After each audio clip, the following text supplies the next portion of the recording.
Good morning, Creekside, and happy Father's Day, fathers. Our passage today is going to be in Philippians, and just a couple verses, but as is typical with Philippians, just a couple verses can be incredibly powerful. So here we have Philippians chapter 2, verse 12 through 13. It is therefore, my beloved, as you have always obeyed, so now, not only as in my presence, but much more in my absence. Work out your salvation with fear and trembling. For it is God who works in you both to will and to work for his good pleasure. Just yesterday, as I was getting ready to share with you, I went on this walk and I was thinking and praying through this passage. And something that stuck out to me is that Paul begins it with this statement. He says, therefore, my beloved, as you have always obeyed, so now not only in my presence, but much more in my absence. I think what Paul's pointing out there is something that is it's just very true of what it is to be human, and something that I think we can um, really be reminded of and challenged by. I think COVID has brought this out for sure, for us individually and probably collectively too.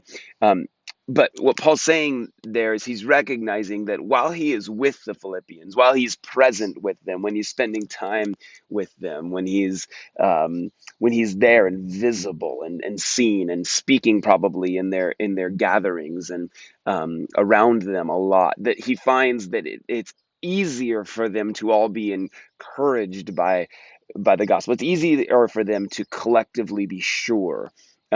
But his concern is, and probably a valid one, that when he leaves, when he's no longer with them, um, when his physical presence isn't there, his concern is that they're gonna maybe forget and stop obeying the good news of the gospel. Stop like being about the things that were so easy to be about when they were together. And I don't know if you've experienced that at all in this time where we're kind of apart, where we're for the last couple months, and now it's we're finally gathering together in gospel communities, and we're spending some more time together. But I know that I found for myself that there's some blessings of the isolation that comes. I think that it provided a space to rest a little bit. It provided a space to um, I don't know, reset, and it provided some space for me to talk to God myself without kind of the confusion of all of the other voices. But there's also something that's missing, and there's something I think about being human um, that we got to be aware of, and that is that when we are present with others, we are stronger and we're more sure and we're more certain, and we can build each other's faith, and that there are times and seasons, well, there's times and seasons when we're present together, and there's times and seasons where we're absent from one another, and that there's something very powerful maybe about both of those, and something important about both of those. I found that last week as we gathered as our gospel community in a backyard, and we were all sharing different stories. We were talking about what's been going on in our lives, and then we were going around and each sharing kind of some thoughts that we had on a passage and what it meant to us. I found that there was something I had missed about being present with others. That there's a strength that comes with that. I hope that as you're gathering together with gospel communities, you're starting to experience that. If you're still in isolation, if you're still absent um, from other people, I think that there's a warning here for us that that we be just as obedient and just as strong and just as sure of God's goodness when we're alone, absent from others, and when we're in the presence of our leaders and our leadership. I think what COVID probably has exposed, maybe to some of us, um, is that our faith. I don't know. I mean, I think it's exposed what our faith is really grounded in, right? I mean, when before we had home church, or I mean, when it comes down to it, if church was shut down for ever, right? if it was shut down forever and it was just you and your family, would you be just as strong in the absence of other leaders and in the absence of community? Would you step up and lead your family and read the word together and pray and be the community of faith? Or is our faith really interdependent only on other people? I think that's the challenge that Paul's like kind of addressing here, is he's saying, look, I'm not going to be there. And if I'm not there and everything falls apart, then your faith in the gospel was actually just faith in me, Paul, right? So he's encouraging them, look, not that I've seen you falter, but there's something to when other people are present with us, we're stronger. But then we move into seasons where we're absent from those people who make us strong. I remember seeing this in our youth group when I was growing up. I had this really dynamic youth pastor who I loved very, very much, and it seemed like my faith was so strong when I was around him. And yet, when that youth pastor moved on and we all moved on, I found so many of my friends started to realize that the faith they had was more about faith in that person and faith around that person than it really was about their own individual faith. That's the danger. And well, let's say that's the danger, and I think also the beauty of what God has given us in other people. It's not to say that there's anything wrong with being stronger as we are together. Like, there's just no doubt. Like, I just felt stronger and more encouraged in my faith when I was hearing stories from other people, and that's super critical. But it's those times like COVID, it's those times where we stop. It's those times where we're absent from leaders that we love. It's those times when we're not going through the regular rhythms, or when we're forced to do things alone, where we see maybe what we really think, and where we're really grounded, and where we're really rooted. And I think COVID's been a gift and a hardship in that way, a time to just, uh, you know, reset a little bit and see what our faith looks like when we're absent from other people. Paul encourages this Philippian church, knowing, I think, human nature, that our faith is interdependent on others, and that we're more prone um, to maybe quit the good work of working out our salvation when we're absent from those who we see as leaders. It says, so therefore, my beloved, as you have always obeyed, so now, not only in my presence, but much more in my absence, work out your own salvation with fear and trembling. I love that part, the work out your salvation with fear and trembling. When I was sitting there thinking about this, I was trying to think, like, we know that the work of the gospel is really not our work to be done, right? It's God's. I mean, that's what the good news of the gospel is, that God is actually the one who is bringing us to completion. God is the one who stepped into human history and bore our sins on his back. God is the one who has intervened over and over and over again. Um, God is the one who's working out our salvation. So what does it mean for us to work on our salvation? Does it mean that we need to pray a certain number of hours a day, or read our Bible, or does it mean that we need to hold to commandments? And what does it mean to work out our salvation?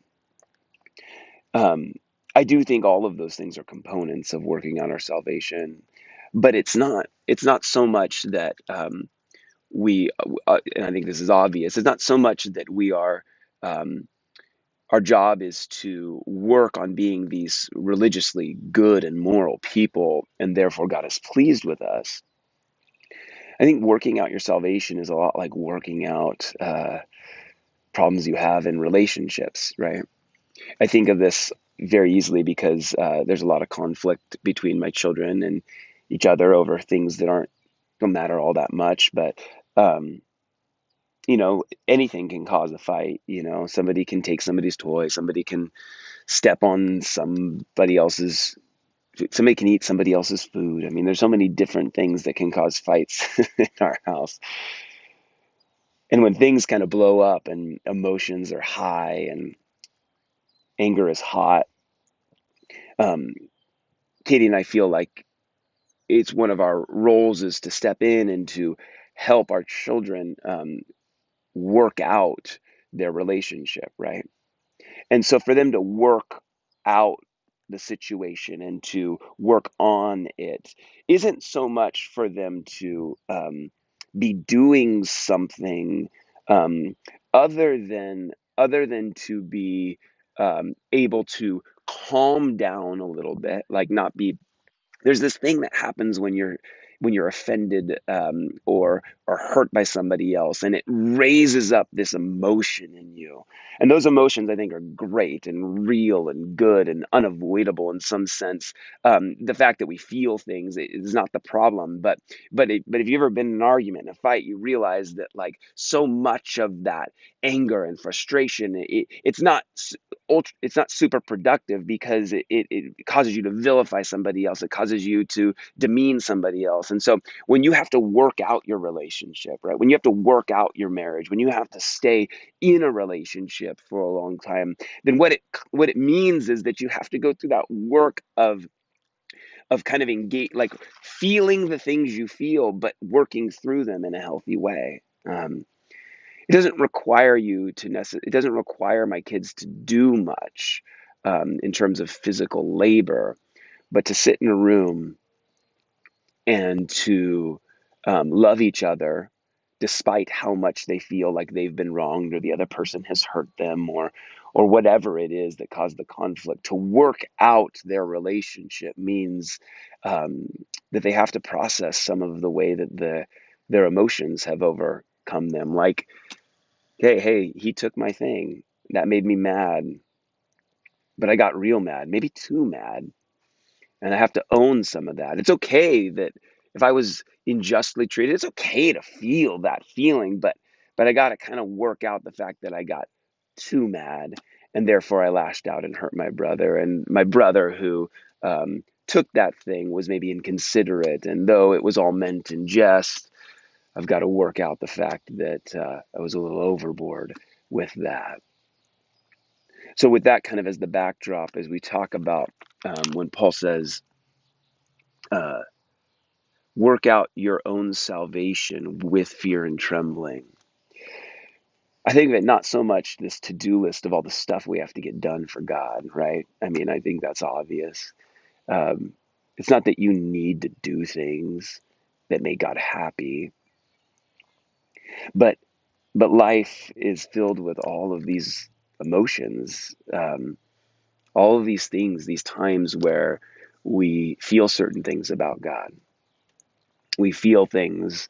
We feel like He's slighted us, or we feel like He's given us something, and we're happy about it, or something that we loved was taken away. There are times when we feel like He's near and present. And there's times when we feel like He's not listening at all.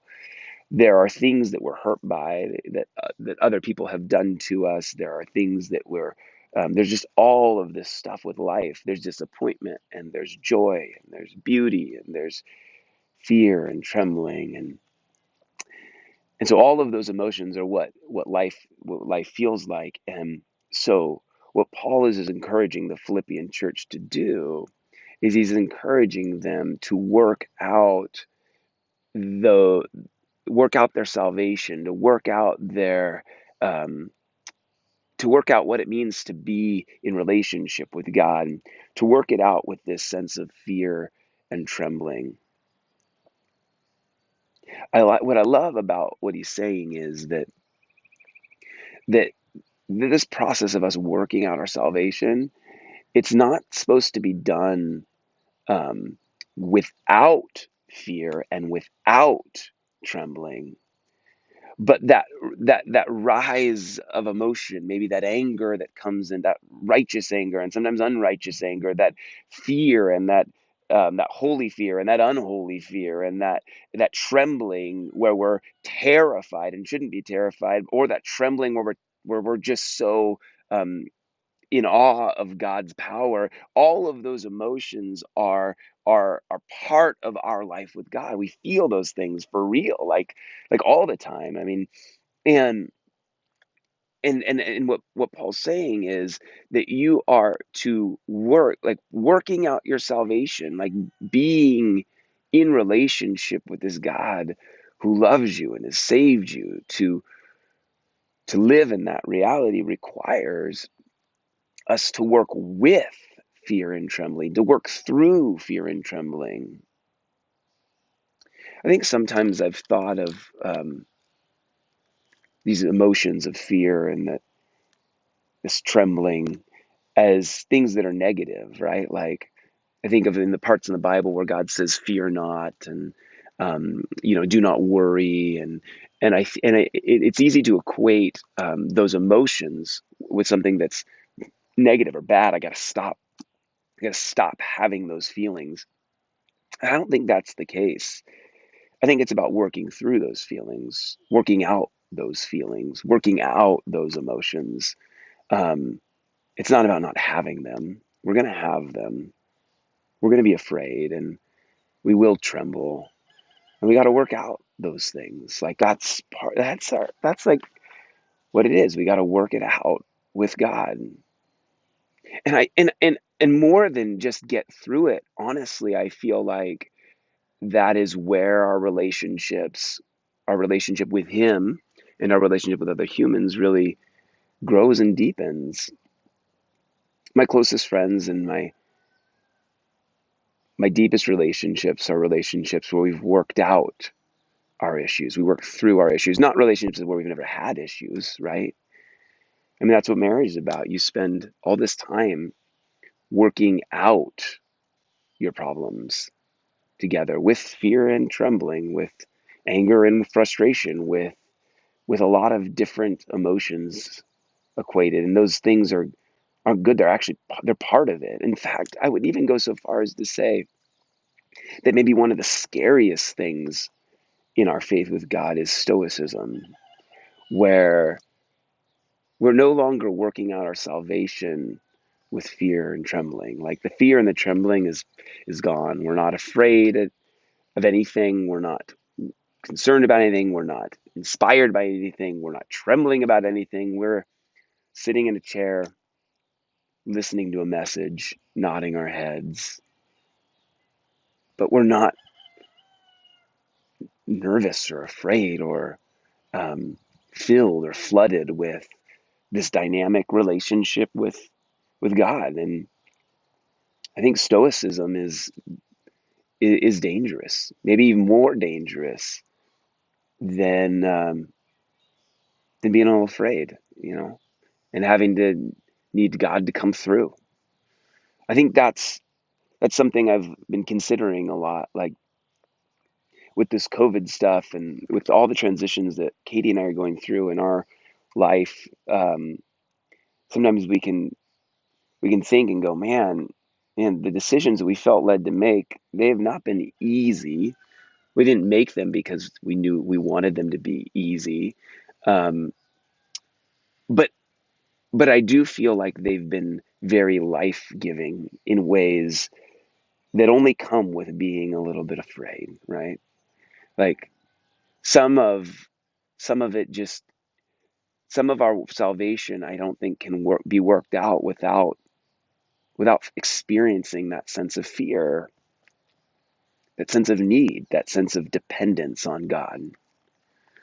And so, what Paul is encouraging the Philippian church to do is to continue to work out their salvation with fear and trembling, not without it, but with it. Like they partner with fear and trembling. Like fear and trembling are helpful parts of understanding and knowing and engaging, knowing God, right? Like that. Like if we stop being afraid in some sense, if we stop trembling in some sense, like maybe we lose some of our like partnership that helps us become that helps us in our walk and relationship with the Lord. I love thinking of these feelings that we have not as something to be chastised, but as something to be worked with, right? And worked in. He says, not only in my presence, but much more in my absence. Work out your own salvation with fear and trembling. For it is God who works in you, both to will and to work for his good pleasure. It is God who works in you. So there's this part that we have to work out all of this relationship with him, but he is the one who's doing all the work, right? He is working in us.